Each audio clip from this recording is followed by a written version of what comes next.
إثيوبيا إرترا سراويتا كاب مريتا كتسحبن نزتدلو تختكونن صاوعيت أغريبا منستر قدايات وصاي إثيوبيا سراويت إرترا كاب مريت إثيوبيا كوصن لزبدلو كخونن صاوعيت أبزغربو للدبدابيو منستر وصاي قدايات إرترا بقولع منقد سديد زلا منقد منستر وصاي قدايات إثيوبيا جيدون ديميتوس منستر وصاي قدايات إرترا عثمان صالح بقدام شوعة لكاتي تستصحف مخانس تملكته زتسدد دبدابه إرترا لولاو دوب إثيوبيا أب كابيتات سميناو مبراق تحيسا تقواصاصيرا كم زلا يزغلص بتوسخي إرترا لولاونتان دوباتان كاب مغاس كتقطب إثيوبيا بتدغاغامي صويعا كم زنبرت ون طغيسلا اتصعرتات كا كم زي تعوته يغليصو ابت بمنستر وصاي قدايات إرترا ناب إرترا تسيدد زل دبدابه اتي احسد ناي دوبات زبلو معاس كم استفصم زغلص نصر حبريتا ابت دبدابه اي تملكتنالا سراويت إرترا اوان كينا تግራይ اب ጎን سراويت إثيوبيا كوينه كم استواغز زفلت كوينو دحرغن كام مريت إثيوبيا تقليلو كم زوصن ابت بمسرت وعل الجرس زقومه كوميشن دوب زهب وسانه كم زله يكغلص انيحو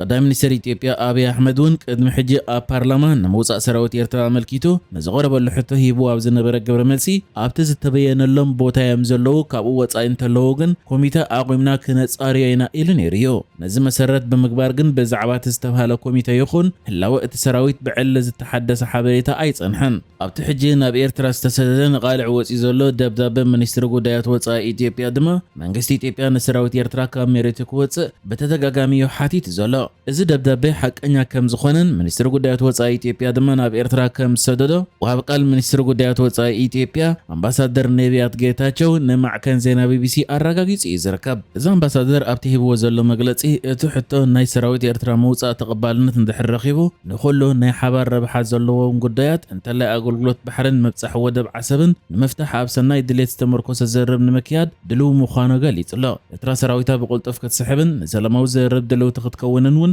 በግልጽ እንጽውዕ ክብል ገሊጽዮ መንግስት ኢትዮጵያ ግን በተደጋጋሚ ዝተፈላልዩ ሕጋውን ታሪኻውን ሙጉታት እናልዓለ ጉዳይ ኣፍደገ ባሕሪ በሓይሉን ክፍታሕ ይበመባል ተኽታኽ ዝኾነ ትረኻታት ከስምዕ ከም ጽንሐ ይፍለጥ ብጀካዚ እቲ ደብዳቤ ኤርትራ ንዝተፈላልዩ ዕጡቓት ጉጅለታት ኢትዮጵያ ቀጥታዊ ንዋታዊ ደገፍን ሓገዝን ትገብር ኣላ በመባል ውን ከሲስሎ እቶም ዕጡቓት ጉጅለታት በስማቶም እኳ እንተዘይተጠቕሱ ቅድሚ ሕጂ ግን መንግስት ኢትዮጵያ ኤርትራን ዕጡቓት ሓይልታት ሕወሓትን ፋኖን ትድግፍ ኣላ ኢሉ ክኸስስ ኣኒሕዩ ሚኒስትር ጉዳያት ወጻኢ ኢትዮጵያ በተወሳኺ ኣብ ደብዳቤኡ ኣብ ዝሓለፈ ሒደት መዓልታት ኣብ ዶብ ክልቲአን ሃገራት ዝተዓዘብናዮም ምዕባለታት መንግስቲ ኤርትራ ዝያዳ ኣዕናዊ መንገዲ ከም ዝመረፀ ዘመልክት ኢሉ እዚ ወተሃደራት ኤርትራ በሰሜናዊ ምብራቕ ዶብ ኢትዮጵያ ናብ መሬት ኢትዮጵያ ብምእታው ምስ ዕጡቓት ጉጅለታት ኣብ ሰሜናዊ ምዕራብ ዶብ እቲ ሃገር ዘካይድዎ ዘለዉ ሓበራዊ ወተሃደራዊ ስርሒታት ምጥሓስ ሕጊ ጥራይ ዘይኮነስ ፍጹም ወራሪ ክብል ውን ክወኒን ኣሎ ኣተሓሒዙ ድማ መንግስቲ ኤርትራ እዚ ዘይቅበል ኩነታት ንኽኽትም ሰራዊቱ ብቁልጡፍ ካብ መሬት ኢትዮጵያ ከውፅእን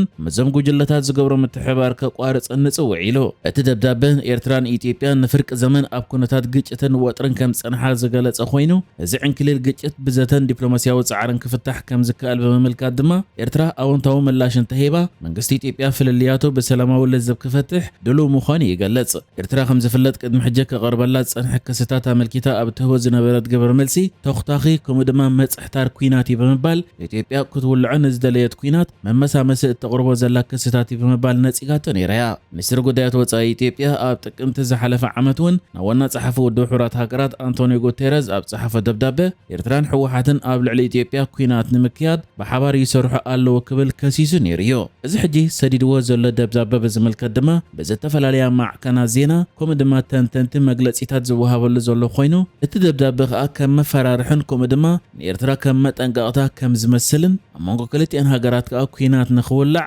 ተኽእሎ ከም ዘለየ ዘርኢ ተባሂልዩ ትንተና ዝወሃበሉ ዘሎ ነዚ ኢትዮጵያ ውፅኣቶ ዘላ መግለፂ ድማ ብወገን ኤርትራ ሓፂር ግብረ መልሲ ተዋሂቡሉ ኣሎ ሚኒስትሪ ዜና ኤርትራ ሂቡ ኣብ ዘሎ ግብረ መልሲ ሚኒስትር ጉዳያት ወጻኢ ኢትዮጵያ ኣንጻር ኤርትራ ዘቕርቦ ናይ ሓሶት ጠቕነ ንጥጁዕ ዕላማ ዝተፈብረኸ ብቓንኡን ትሕዝትኡን ዘስደምም እዩ ድሕሪ ምባል ኤርትራ ሕጂ ውን ኣብ ከምዚ ዝበለ ናይ ሕሱር ሓሶታት መኣዲ ነዳዲ ንምኽዓውን ንፋስ ንምንብድባድን ከም ዘይትዕደም ደጊማ ተረጋግጽ ኢሉ ኣሎ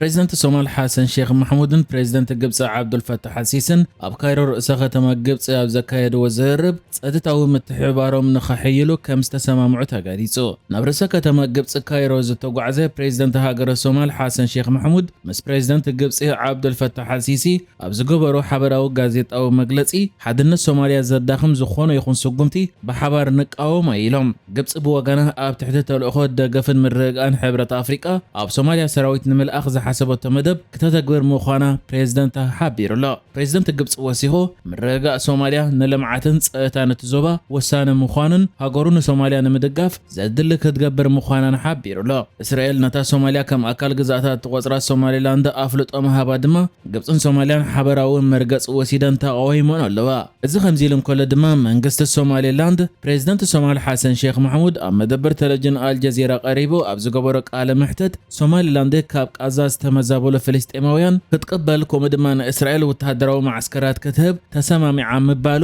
ነቂፍዎ እቲ ፕሬዝዳንት ኣብ ቃለ መሕተት እስራኤል ኣብ ሶማሌላንድ ወተሃደራዊ ማዕስከር እንተመስሪታ ብዘለና ዓቕሚ ክንከላኸልና ክብል ውን ተቃውሞ ኣስሚዕዮ ይኹን እምበር ወሃበ ቃል ሶማሌላንድ ሐሰን ዓደን ነቲ ፕሬዝዳንት ዝገለጾ ሓቂ ዘይብሉ ቆልዕ ሓሶት ክብል ገሊጽ ወላ እቲ ወሃበ ቃል ወሲኹ እቲ መራሒ ሶማል ዝሃቦ ርእይቶ እቲ ልሙድ ቅዲ ፍሹል ኣመራርሓ ውሽጣዊ ውድቀት ኣብ ልዕሊ ካልኦት ፕሮጀክት ክገብር ዝደሊ ክብል ሶማልያ ወላ እኳ ንፀጥታ ክትሕሉ ከም ዘይከኣለት ሓቢሩ